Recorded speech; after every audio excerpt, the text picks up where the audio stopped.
All right. Hello, everybody. Thank you so much for being here tonight. My name is Dominic Dandrea, and I'm the Director of Community Engagement for Queens Theatre.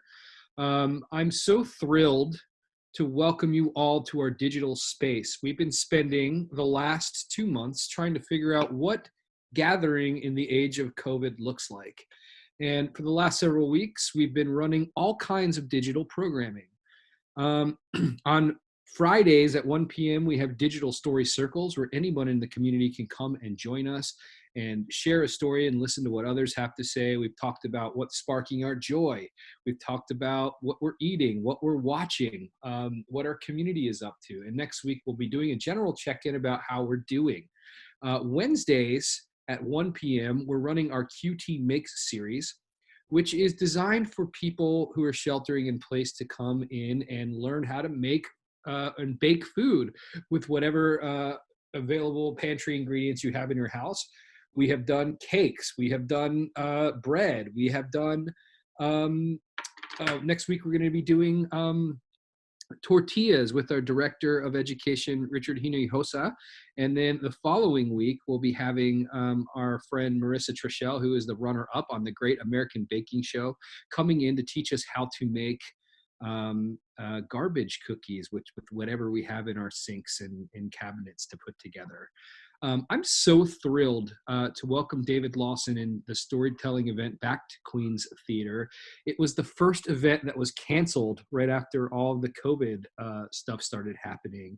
And David had been running the show with us, and it was literally the next weekend when we had to make the decision to shut down the theater along with everybody else in the country.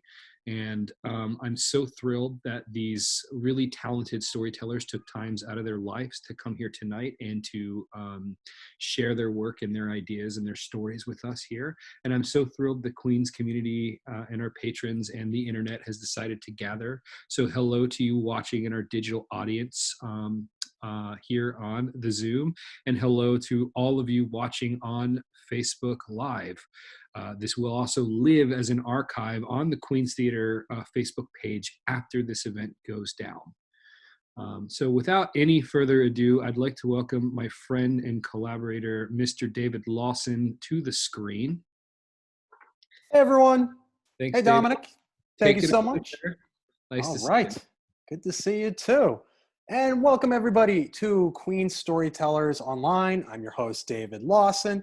We have 5 great book performers for you tonight. I should also mention that we have 2 open mic slots, just 2 open mic slots on a first come, first serve basis. If you wanted to tell your own true 5-minute story about something that happened to you, go ahead and drop your name in the chat right there. It is on a first come, first serve basis, and that's going to be after all of the booked performers. But let's get right to it. Let's get to our first booked performer this evening. Our first performer this evening has produced and starred in videos on BuzzFeed and Univision. She is the host of a podcast where she talks with comedians about the TV show Frasier. That podcast is called I'm Listening. Some recent guests have included Rachel Bloom and John Hodgman. And you could follow her on Instagram and Twitter at Anita Jutina, Anita Jewtina. Please welcome our first performer, Anita Flores. Thank you so much. And I just want to say it's an absolute honor to have my Zoom performance cherry broken by you all. So thank you for that. So when I was on my way to moving to New York, my dad gave me 2 very cryptic pieces of advice. Number 1, don't get on an empty subway car. And number 2, don't let a man get you a drink. And he never explained why. So I had to learn the hard way. And when it comes to the subway, I did learn the hard way. And that was through a combination of bad smells and lack of air conditioning in the subway. But boy, oh boy, I miss it. I miss it all. I miss the subway so much. I miss, I wax nostalgic about the time that I made eye contact with a man who was talking very loudly, who I thought he was talking on the phone. And then when I looked at him a little bit closer, I realized he was talking to himself. And then he made eye contact with me and then yelled in my general direction, "If you must know, I'm practicing my monologue for an audition." I'm not doing a great impression of him, but it was very like, I was going to say Grace Kelly. It was very like transatlantic, like he had time traveled to now, and he yelled at me. And I look back on it fondly. I look back fondly on the time that, as a 5 foot, I'm 5 feet on a good day. So naturally, if you are a petite person, I think you have to appreciate how easily you can shove and push your way out of the subway. And on one particular day, I was, I quietly said, "Excuse me," not loud enough, clearly, and had to like push my way past a man who was so angry that I managed to push past him that he then attempted to trip me and then yelled, "Cunt," as I flew over his leg and successfully did not trip with an elegance of a dancer. It really does feel like I'm going through a breakup with New York. It's this very strange thing right now where all the bad things about New York are all good things in my mind now. And I'm sort of like realizing that all the bad things that I complained about New York are all the good things about New York. And I think, maybe part of it is the fact that I am an only child, but one of the things that I really love about the New York City subway system is the forced intimacy that comes with it. There's this very strange combination of things going on where, often you are packed in with a bunch of strangers. And in the summertime, you're like actually skin to skin. It's been 12 years that I've been skin to skin every summer. And again, as a petite person, you must know that I intimately know a stranger's armpit very well. And honestly, it's like more intimate. Like I have been more intimate that way with strangers on a train than I have been with like some men that I've dated. But I did take a kind of short break from New York because I was born in New York, and then I left when I was 7 with my family. And then I came back here 13 years later to go to college, to live my life. I've been here ever since. So that meant between the age of 7 and the age of 20, I believe that was a 13-year break. I'm not very good at math.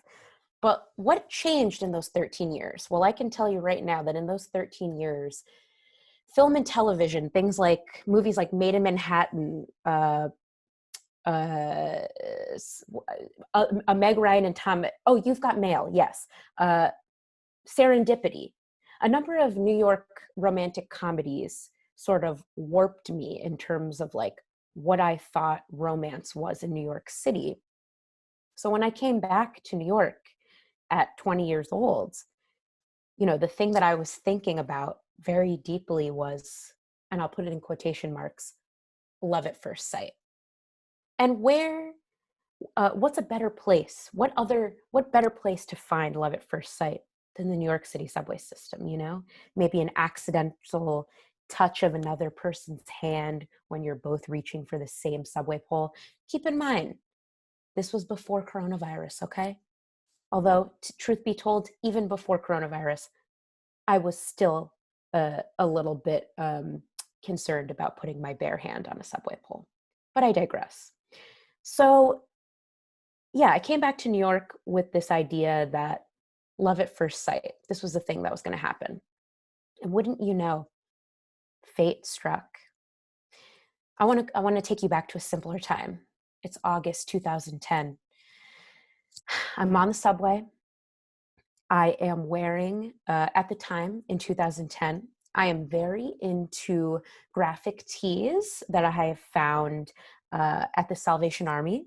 And on this particular day, I am wearing a hand-me-down from a JCPenney boys section.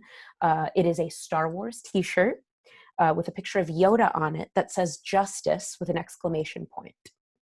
So, I'm doing my best. And I'm on the subway, and I'm on my way to Grand Central Station, where I'm going to, again, hop on a train and go visit a friend of mine in Connecticut. And as I'm sitting on the train, I make eye contact with a guy who's across from me, who appears to be, I'm going to give him the benefit of the doubt, is looking at my shirt and not my breasts.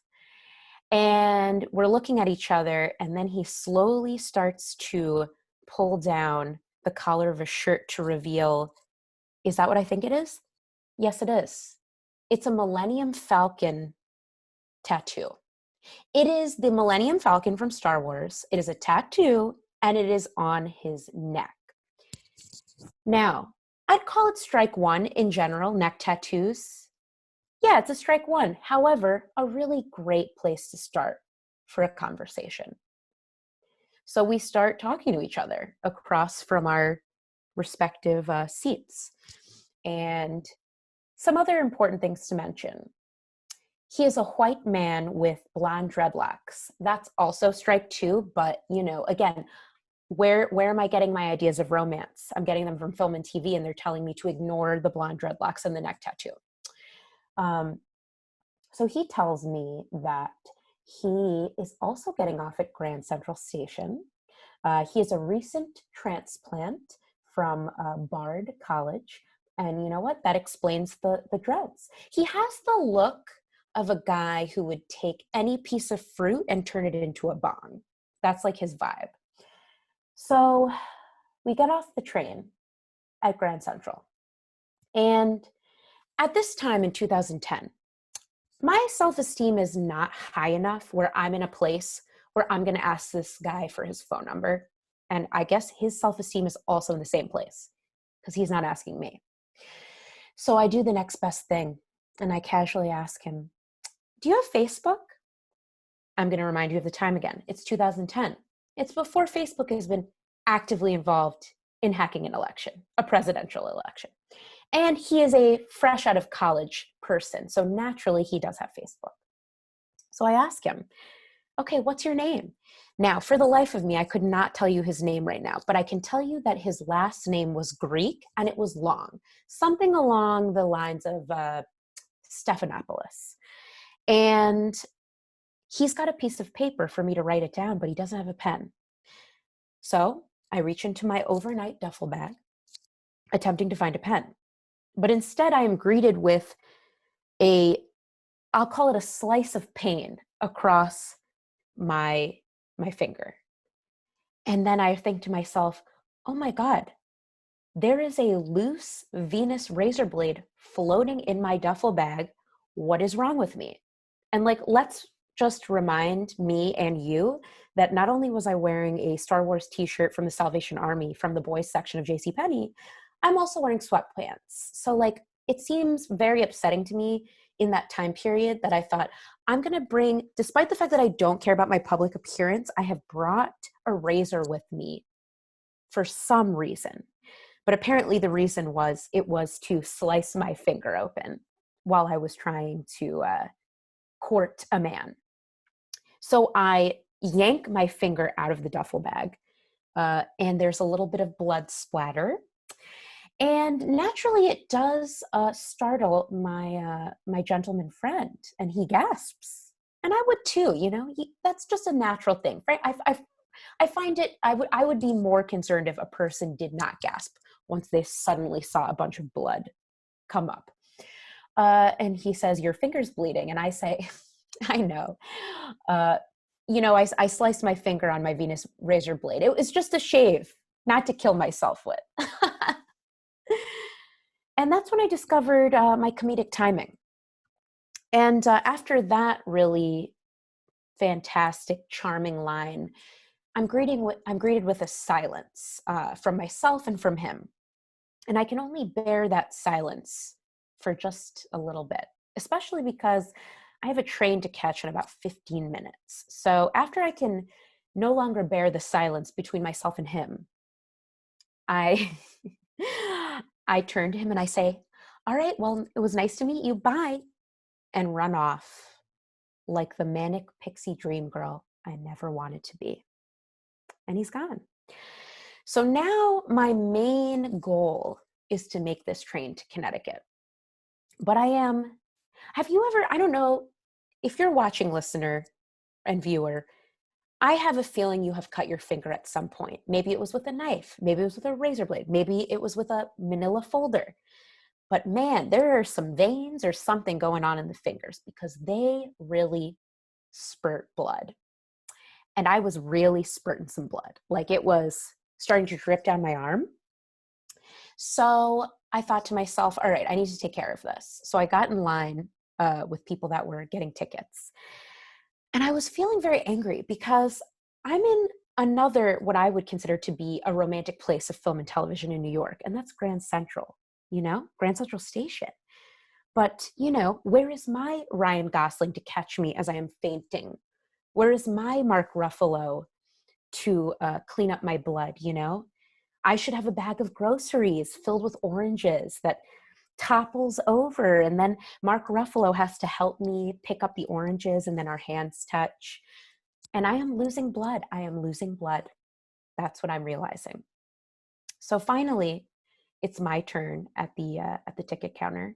And I try not to make a big deal about it, but it really doesn't look great, the blood.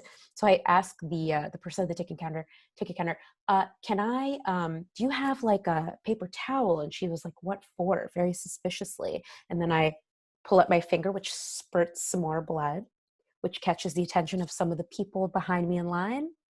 And from this person, selling tickets. And she gasps, and a few people behind me seem pretty disturbed. And frankly, I just, all I can think to myself is 1998 Meg Ryan wishes this shit happened to her.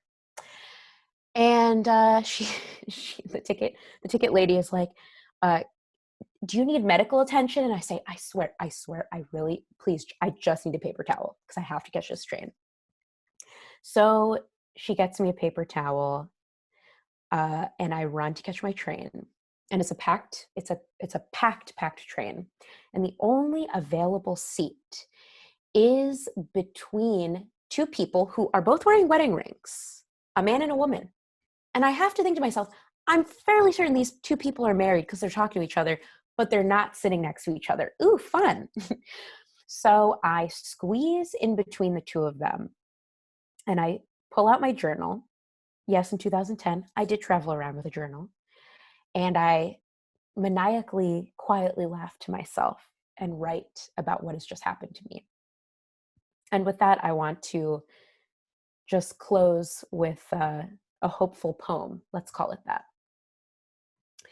I miss New York, but I know a day will come again when a stranger screams at me on the subway for no reason, when I spot someone with a cool neck tattoo, when a woman tells me I have a Band-Aid in my hair right before a job interview, when someone weeps quietly next to me and I let them have their space, when I weep quietly on the F train and they let me have my space, when I'm skin to skin with someone that I'll never say a word to in this city that I love.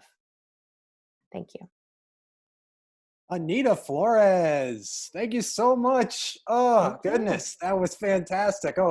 Oh man, I never thought I would pine for the days of losing blood in public. That sounds so nice right now. I mean, obviously it doesn't, but all right, let's keep the show moving. Our next performer has performed all around New York City and all across the nation as a musician. In fact, he has been doing live shows every single Saturday night on Instagram and Facebook Live. The very popular storytelling series, The Moth, asked this next performer to be one of the first performers ever on their brand new inaugural series, the Slam Showcase series at Music Hall of Williamsburg. Our next performer, please welcome Carl Banks. Hello, good to see you, David. Thanks for having me. I'd like to thank the Queen's Theater and thank you to David. David, who earlier today shared the fact that New York One had a segment on this very show. And I think that is very cool because New York One is my all-time favorite station because they have my all-time favorite news segment, and it's called in the papers. And in this new segment, they just read the headlines of a newspaper, which I just think is brilliant television. It's kind of funny because I don't have television at home, but I'm often, used to be at my local bagel shop watching in the papers on the television, ironically sitting next to a paper that I could just read the headlines myself. There's actually another level of complexity because then I sit down and I pick up my cell phone and I look at Twitter and I get a tweet, which is a link to a New York One segment where you watch a video where somebody reads the title of the newspaper. So I love it. I'm so glad we got to be featured on there. But my story, it takes place on Main Street in a little Mississippi River town called Cape Girardeau, Missouri. In the twilight, lo, I see her with blue eyes crying in the rain. This story happened in the autumn of 2004 at a place called Broussard's Cajun Cuisine on Main Street. And I used to play every Thursday night at Broussard's from 9 till 1 in the morning. It was my regular gig. In New York, you call it a residency. But not in Cape. You just say, that's my regular gig. So I'm playing my regular gig. I used to play from 9 till 1 in the morning every Thursday for $100. And the night would usually go like this. From 9 till about 11, I'd play for what you call the dinner crowd. And then I'd take a 15-minute break. I'd get back up on stage. All the college kids would get out of their respective service industry jobs, come out to the bar, and from 11 to 1, we'd have ourselves a rockin' good time. Now, Broussard's was a shotgun-style building, just one room wide, straight back, with the bar over to the left and the booths to the right. And to the right of the booths, they had a series of aquariums and habitariums where they housed things like a big albino catfish that was too small for its aquarium and little baby crocodiles. The cruel irony was that they served alligator bites and they served fried catfish. So I guess you could look at a real sad version of the food you're getting ready to eat as you could sit there and listen to me play my songs.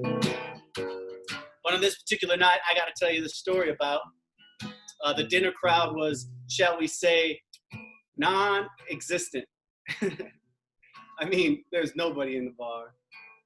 I mean, not nobody, because, that would be weird, but like I was there, And Holly, the bartender, she was there.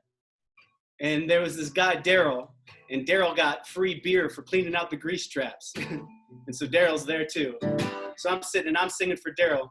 Like I said, this is my very first gig that I ever had, so I wanted to come off as a professional. So I'd sit there and I'd play for nobody. It should be noted that I still routinely play for nobody. But that's what's happening this night. Broussard's was also the type of place where the door to the building was right to the right of the stage. So you would actually hear the door open before you'd see people come in.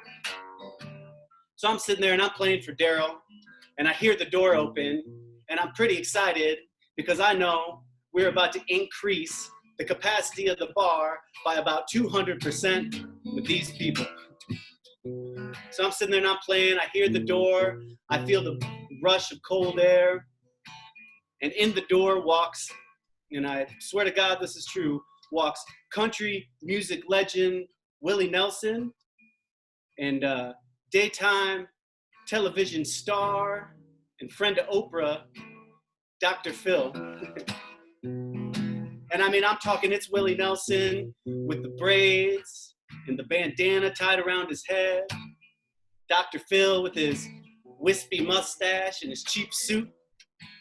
And they walk in and they go get some dinner at the bar.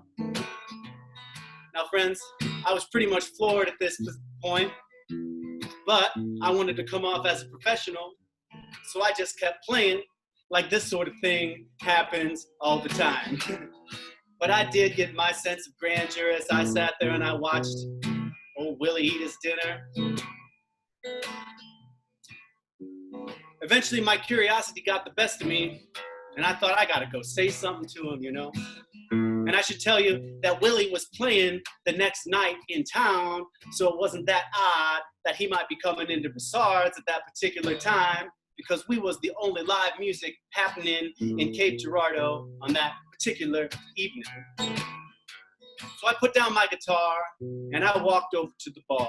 And I didn't really think about what I was gonna say to him as I walked up to him, you know, getting ready to meet my hero. So I just said,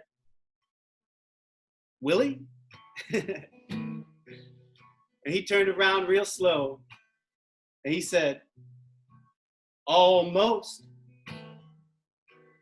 He went on to explain he was almost Willie, the #1 Willie Nelson impersonator in the country. I said, oh shoot, man, I thought you were the real thing. He said, yeah, a lot of people make that mistake. Now, to be honest, I'm unaware of any sort of governing body that gives out the award of #1 impersonator, but Almost Willie, he wears it proudly. And the cool thing about Almost Willie is that he had a Winnebago painted out like the Texas flag parked right outside. So we went out there and we hung out in this Winnebago for a little while. And then we came back inside. We walked in and I said, hey, Almost Willie, do you know some Willie Nelson songs? You want to get up and play some on my guitar? And he said he did. And he got on stage and he grabbed my guitar. And friends, it was as he was grabbing my guitar, I realized I did not ask him the very pivotal question, are you any good at the Willie Nelson songs you play? He was not. It wasn't like he was so bad, but you know, oh Willie, he likes to smoke a little grass. So you gotta imagine a guy trying to be Willie. He's smoking a whole lot, and that was true for Almost Willie, because he was nodding off in the middle of the song. But then he'd come right back in where he left off like a true professional. It sounded like this. In the twilight, lo, I see her.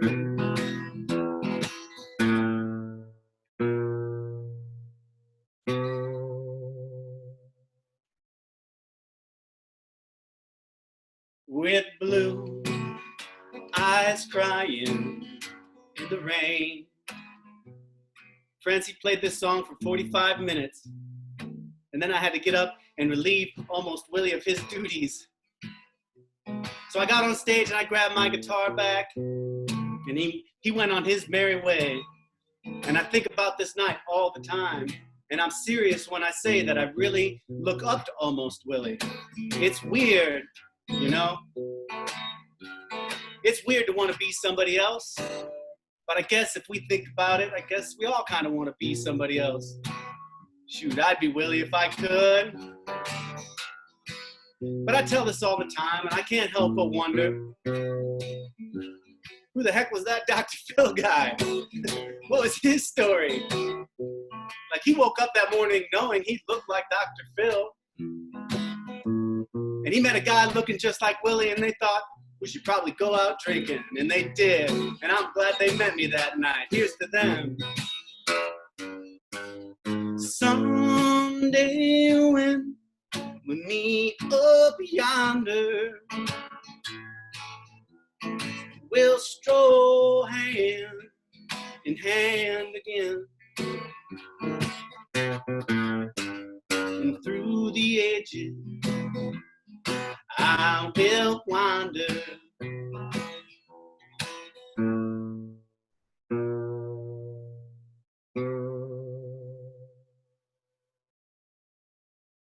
With blue eyes crying in the rain.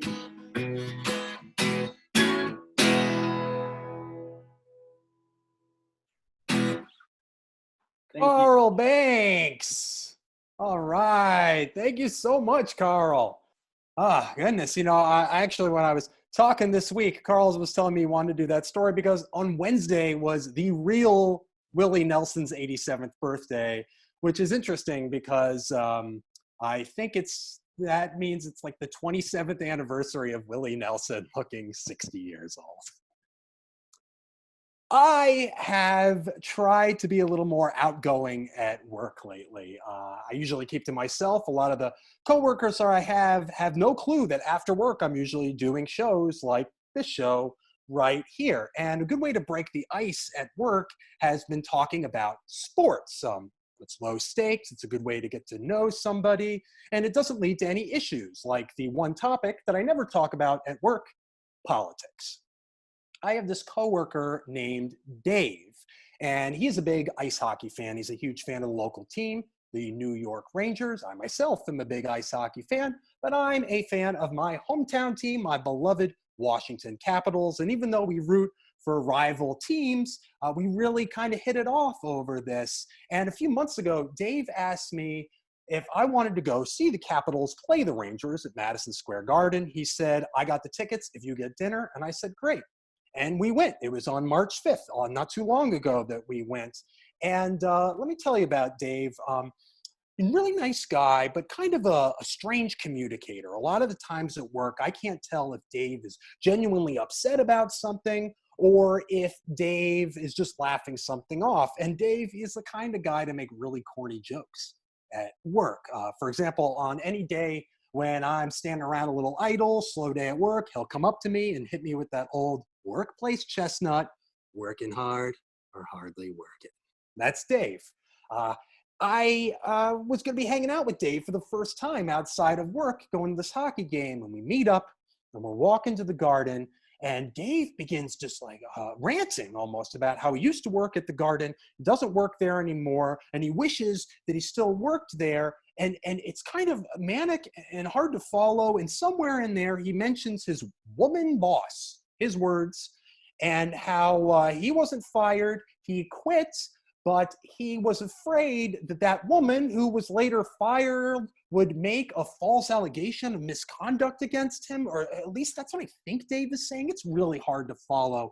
And, you know, it's classic weird Dave communication, and it's nothing malicious. It's just weird. We get to the Garden, and Dave is talking to a bunch of his old coworkers, and most of them are pretty happy to see him, but I'm noticing that a few of them seem a little annoyed to see Dave. The doors open, we're going inside, and there's a giveaway at Madison Square Garden that night, and someone working at the door puts the giveaway in my hand. It is a scarf that has on it a rainbow flag. And I realize that it is LGBTQ Pride Night. Now, I have a queer sister. I have a transgender brother-in-law. I have worked my whole life in the theater. I'm ecstatic that it is LGBTQ Pride Night, but I have no clue what Dave thinks about it being LGBTQ Pride Night. I don't know what he thinks about that because at work, I never talk about politics.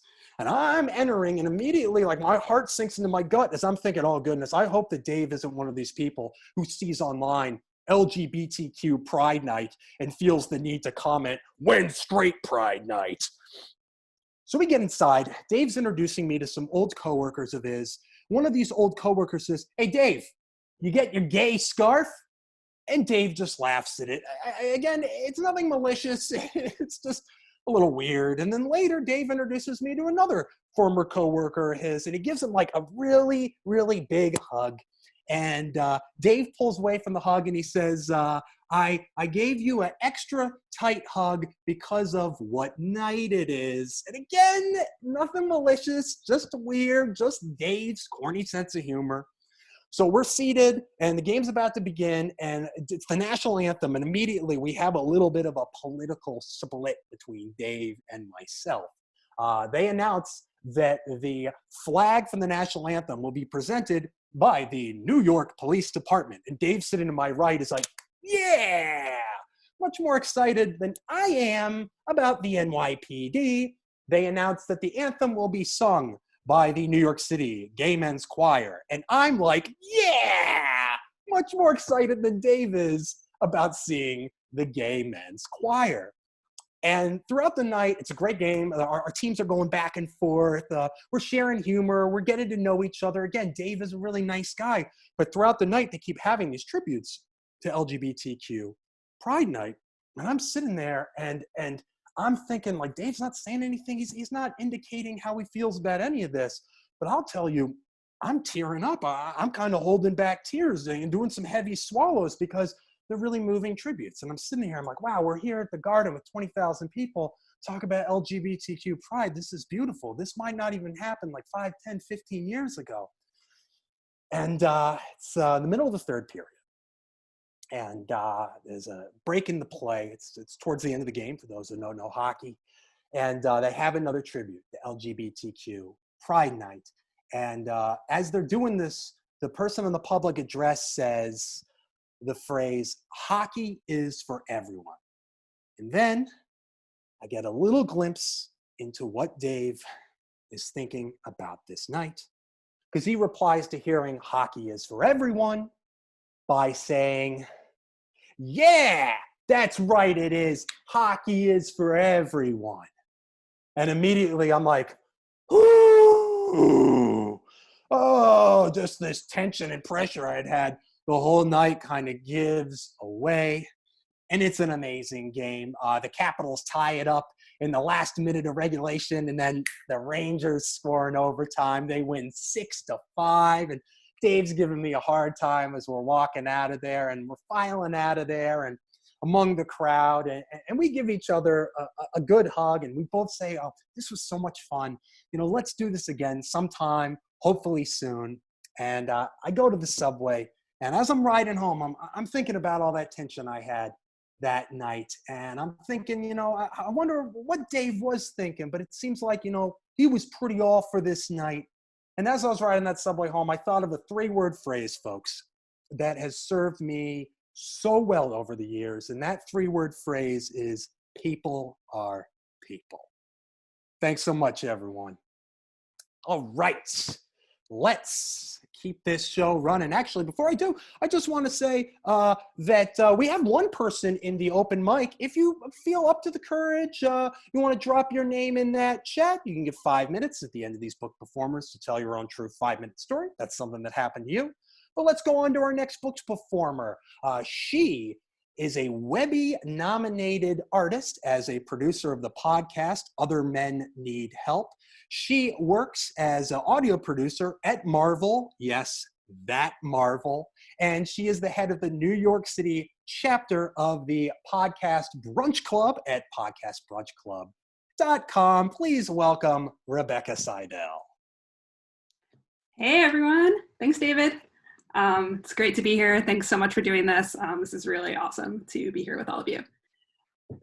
All right, so remember this concept of talking to strangers?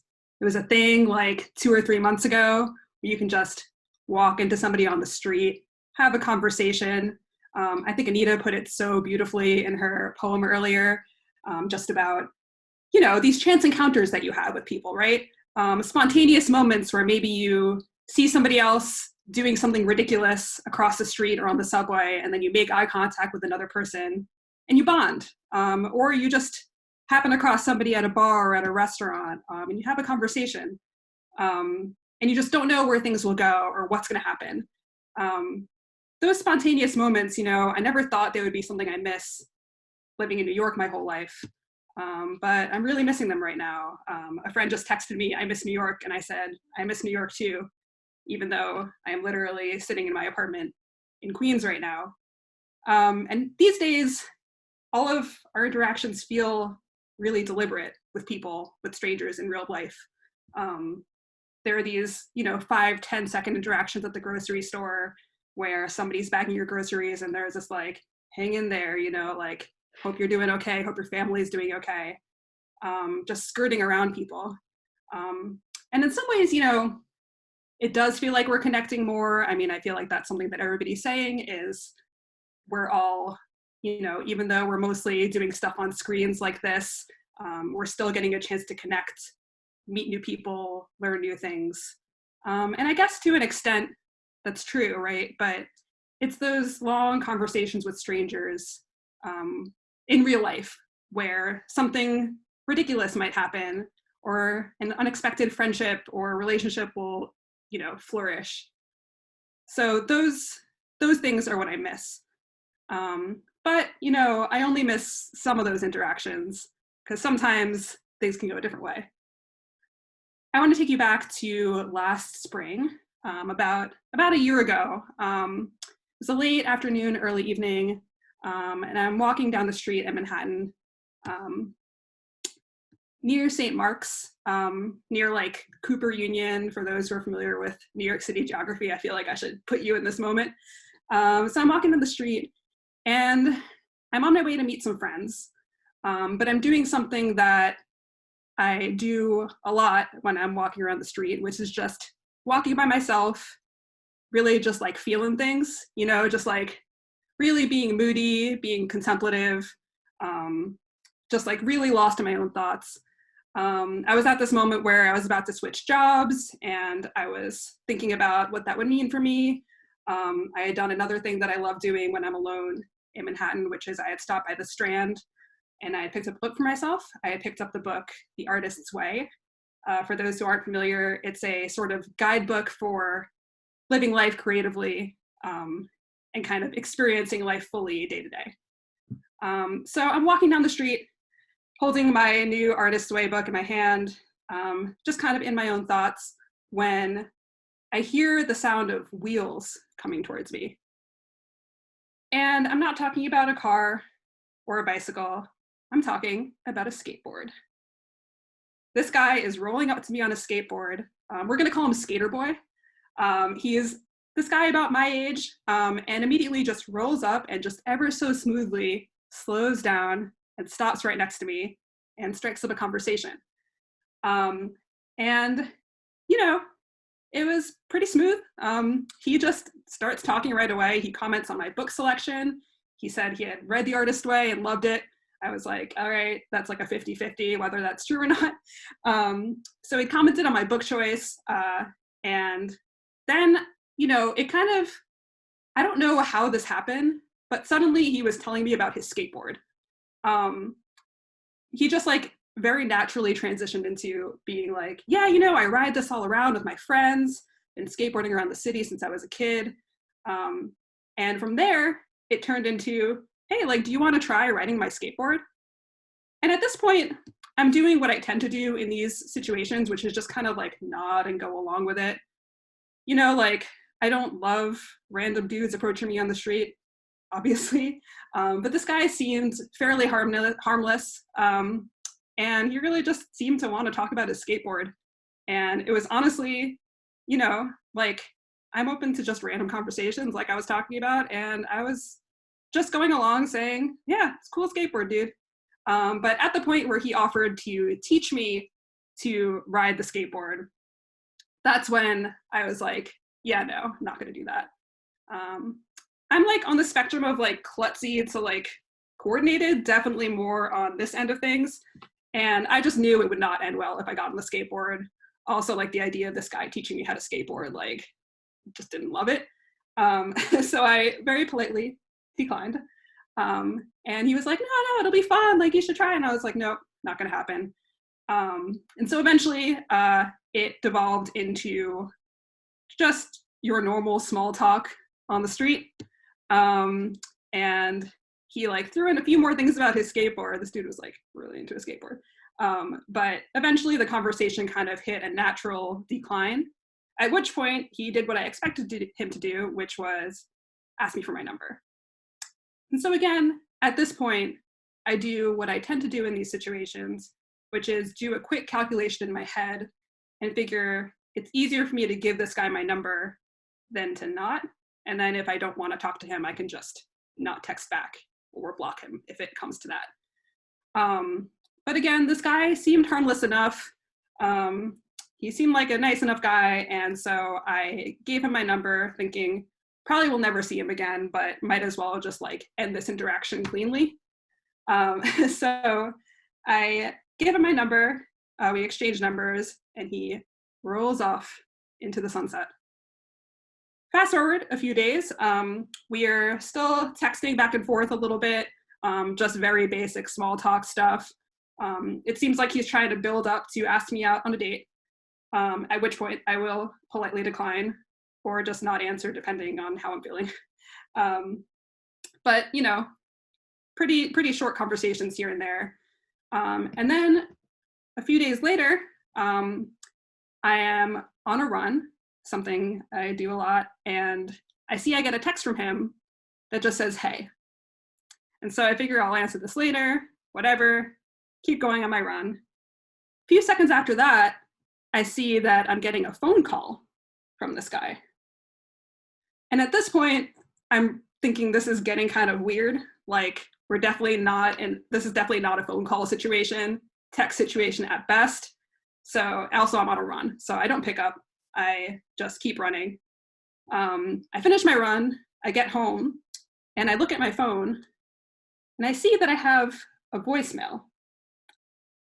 And now this is even weirder than a phone call, because if we're not in a phone call situation, we're definitely not in a voicemail situation. What could this guy be possibly saying to me over the phone, over voicemail, that he couldn't say in a text?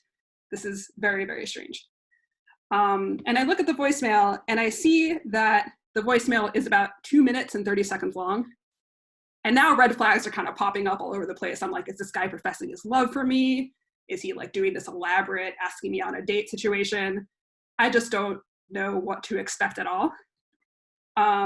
So I do the only thing I can do, which is go ahead and listen.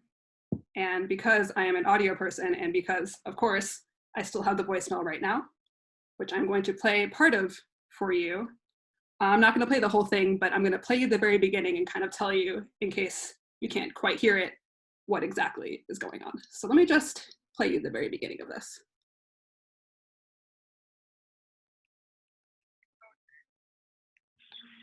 All right.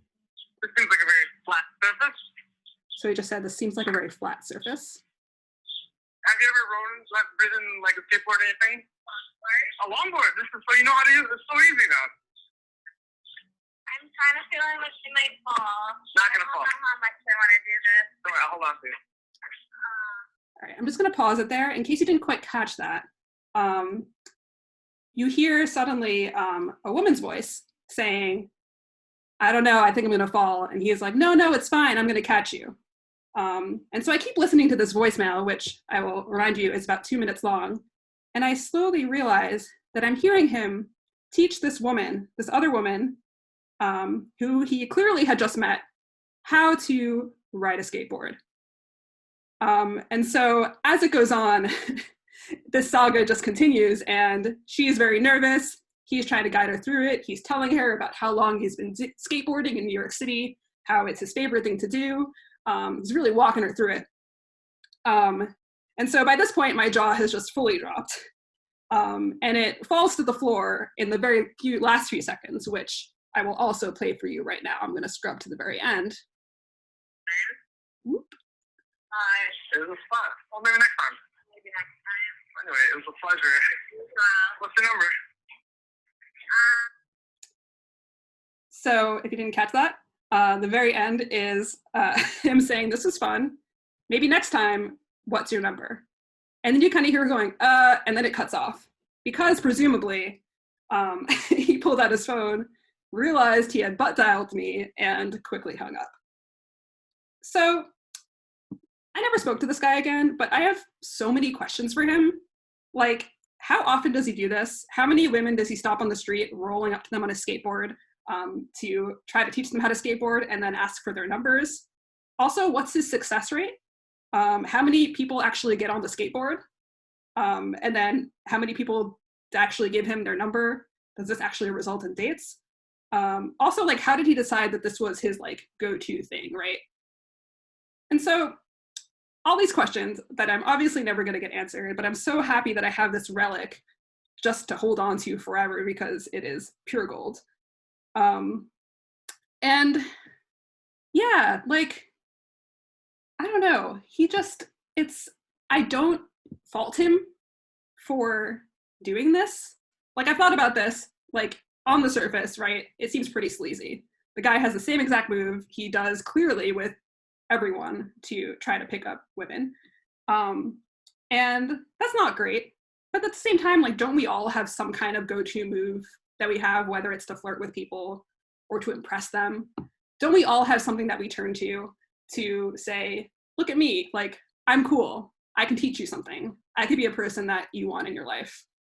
So I don't think that what he was doing, what he does, is the worst thing ever. Definitely weird, and he should also know, like, that butt dialing is a thing. And he could have done better than to butt dial somebody who literally, like, works with audio for a living. But, like, you know, live and learn. And I just want to say, skater boy, wherever you are, I hope you found a skater girl to quarantine with. But also, like, part of me hopes that you're still looking. Thank you. Rebeccca Seidel. Oh, goodness, never delete that voicemail. I'm sure a lot of you know the popular blog and the best-selling book, Humans of New York. Well, that is one for butt dials of New York. Our final booked performer tonight, last year, he won 2 African-American literary awards for his short story collection, Hell at the Way Station. His short film, Snap, played at film festivals all over the East Coast, including the Coney Island Film Festival, and he is a Moth Grand Slam winner. Please welcome our final book performer tonight, Marc Abbott. Hey, everyone. Thanks for tuning in and joining us here in our homes. Thank you, David, for reminding me to be a part of this. So we'll just dive in. It's 1999, and I am still working on the television show Law and Order. My position there, I was an office PA. And as an office PA, you meet and greet pretty much between the people who work on the show, the stars of the show.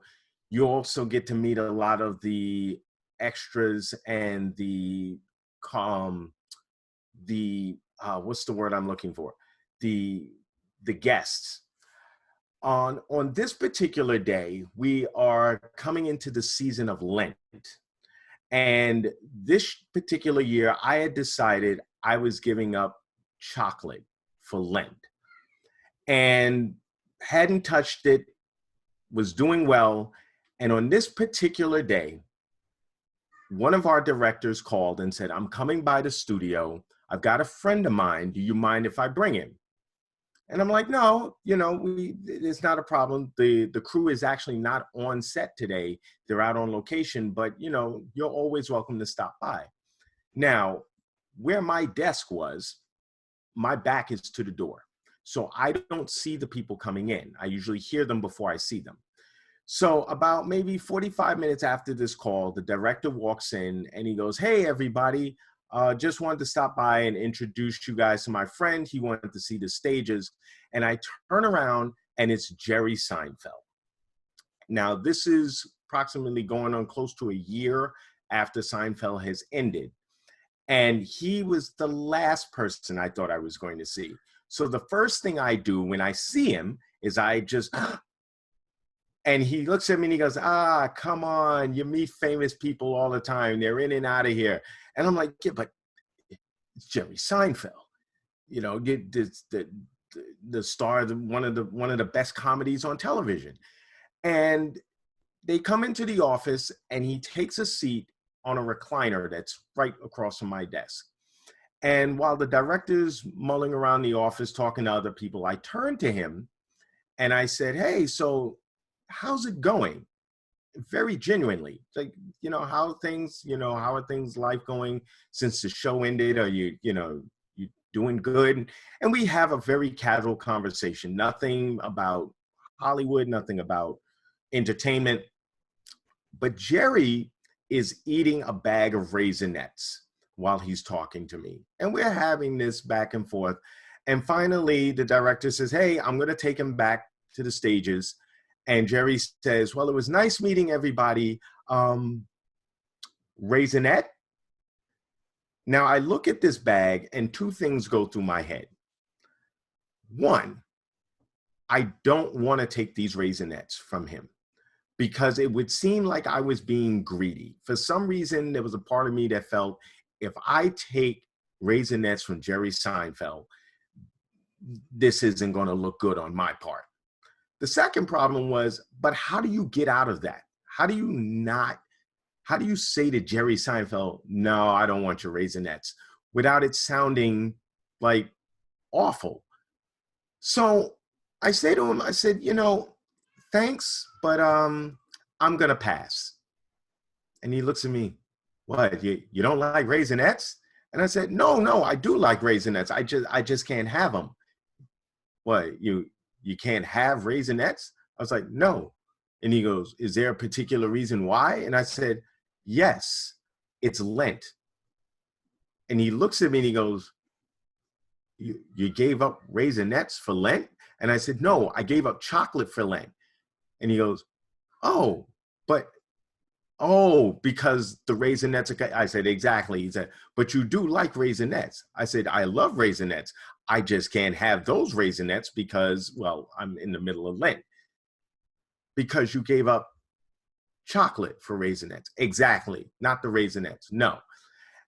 And I start to see people in the office basically amazed at what they're witnessing, because literally what you're seeing in front of you is an Abbott and Costello bit between a layman and one of the best comedians out there.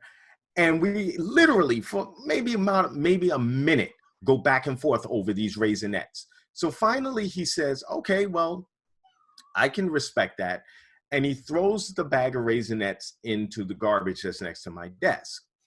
And he leaves. All eyes are now on this garbage can. And I think everybody's thinking the same thing. Should I go in the garbage and take the bag of Raisinets out and hold on to them because these are Jerry Seinfeld's Raisinets? To which the production coordinator looks at me and says, bring me that garbage can. Because what we're not going to do is we're not going to have a George Costanza incident like the eclair from that episode where everybody wanted to eat the eclair out of the garbage. And we laughed the whole thing off, and basically that was the end of it. Maybe about a half hour later, the director and Jerry return to the office and they say their goodbyes. And Jerry goes, well, it was nice meeting everybody. And he looks at me and he goes, not the Raisinets, just the chocolate for Lent, right? And I said, right, because you like Raisinets. I do like Raisinets. And he shakes my hand and he walks out. And for years after that, there's only a handful of people who witnessed this thing. And, you kind of, the jokes, you tell the story over time. And you don't ever think that anybody else knows about this.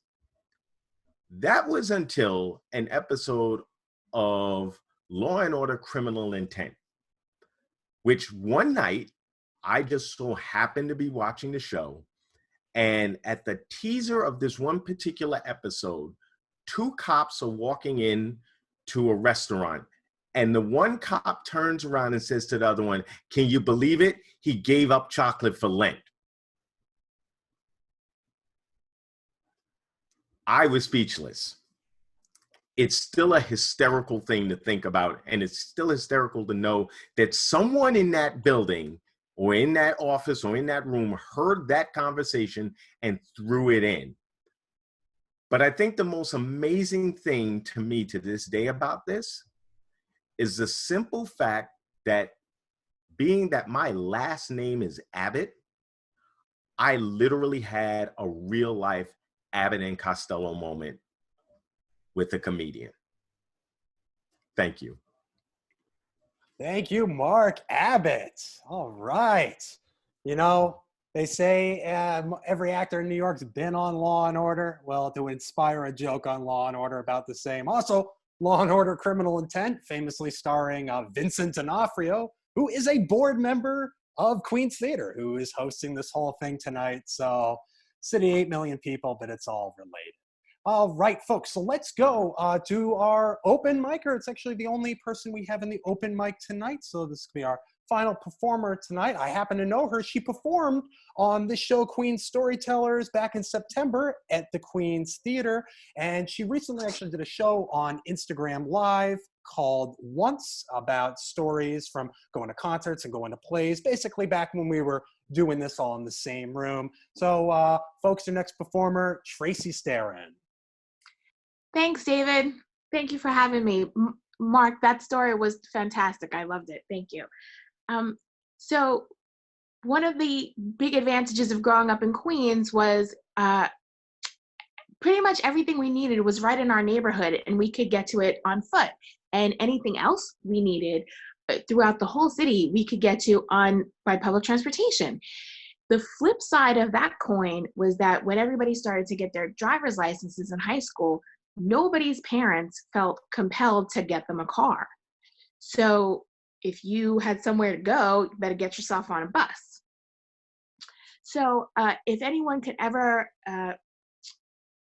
talk their parents into giving them the family car for a night, it was a very big deal because it didn't happen very often. So senior year of high school, I was headed out to the movies with my friends Lisa and Janet, and Janet's older sister Debbie managed to procure the car for the night. And we never would have normally had the car to go to the movies because the movies isn't even that far away. But we got the car that night, and Debbie drove to the Elmwood Movie Theater on Queens Boulevard, which isn't even there anymore. It's not even very far from our house. And we got a spot, which was a minor miracle in and of itself. And we got out of the car, and Debbie went to lock the door, which this was long before those beepy clicky things that everybody has, when you had to actually take the key and put it in the door lock and turn it to lock the door. And the key broke off in the lock. And Debbie got very upset. And Janet and Lisa and I laughed because we are jerks. And so Debbie needed to call her father. And so what would you do? You go into your bag, you get out your phone, you go through your contacts, and you call your dad. Except this was 1991, and none of that had been invented yet. So Janet and Lisa went off in search of a payphone. For anybody who doesn't remember what a payphone is, it was a communication device bolted to a pole set in concrete in the sidewalk that you had to feed with coins and press buttons to let somebody in their home know that you needed to talk to them. So they went and found a phone while Lisa and I stayed with the car. And they called their dad to let him know that what had happened, and he needed to come and save us. And he came, and he said this was really no problem. He did some kind of dad magic, and he managed to get the broken key out of the lock. And he was going to give Debbie his keys so that she could lock the door, and we could still make it to the movie. We were going to see the Kevin Bacon classic, He Said, She Said. And so before he took the keys off his ring and give them to Debbie, he put his key in the lock to lock the door, and his key broke off in the lock. And he got kind of upset, and Debbie burst into tears, and Janet and Lisa and I burst into hysterics because we are jerks. And so now he needed to go find the payphone because he needed to call roadside assistance because there were no more keys to save us. So he said he was going to stay with the car and wait for roadside assistance, and we should go to the movies. But Debbie had had enough. So she was going to wait with him and go home with him. And Janet and Lisa and I should just go to the movies. So we walked over to the movie theater, but we had already missed the movie. In fact, we had missed all the movies. There was only one movie left that was still playing, and that was Silence of the Lambs. And I was not that interested in seeing Silence of the Lambs because it looked scary, but they were interested in seeing it. It was the only thing playing, and it was that or go home, so we went to see it.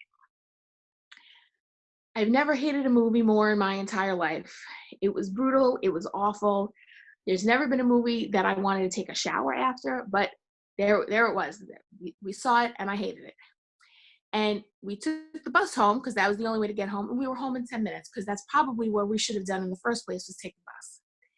And in the ensuing years, I got to see He Said, She Said eventually, and it was terrible. And B, Silence of the Lambs has become a classic. It won Best Picture, Best Actor, and Best Actress. And it is often quoted by everyone I know and everyone in the world who thinks it's hilarious to say, I ate his liver with some fava beans and an iced Chianti. or put the lotion in the basket. And I have to go a different place in my head when I hear those things. So I don't remember how awful I felt. And the place that I go is that I remember a really fun night out with my friends when I was in high school. Thank you. Tracey, Starin. All right. I wish I had a quote from he said, she said, but I don't know any of them. No, don't. All right, folks. So we have reached the end of the show here. I just want to let you all know that we're going to be doing this the next 3 Friday nights as well, also at 7:30. And we're going to do right now, I also want to thank Jay Rogers, general manager at the Queen's Theater, who's been our stage manager tonight, and Dominic Dandrea spoke to you at the beginning of the show, the director of community engagement here at the Queen's Theater. But I see all these names coming on the screen because what we're going to do right now, folks, this is how you do a Zoom curtain call. I didn't even know Zoom existed until March 12th, 2020. But now I know how to do a Zoom curtain call. So let's bring all our booked performers out again. And after I bring them all out, we're going to unmute everyone. You're going to give them a round of applause. And that's going to be the night, although I hope to see you next Friday, May 8th at 7:30. So let's bring them all out, folks. Anita Flores. All right. And Carl Banks. Rebeccca Seidel. Marc Abbott. And I'm your host, David Lawson. Thank you also, Tracey Starin, for performing tonight. Come on out. We will see you right back here. Thank you so much, Queen's Theater. I'm your host, David Lawson. At the dog too. We will see you next Friday, everyone. Thanks so much. Thank you. Bye. Take care, everyone. Thank you all so much. Thanks. You don't quit out of it.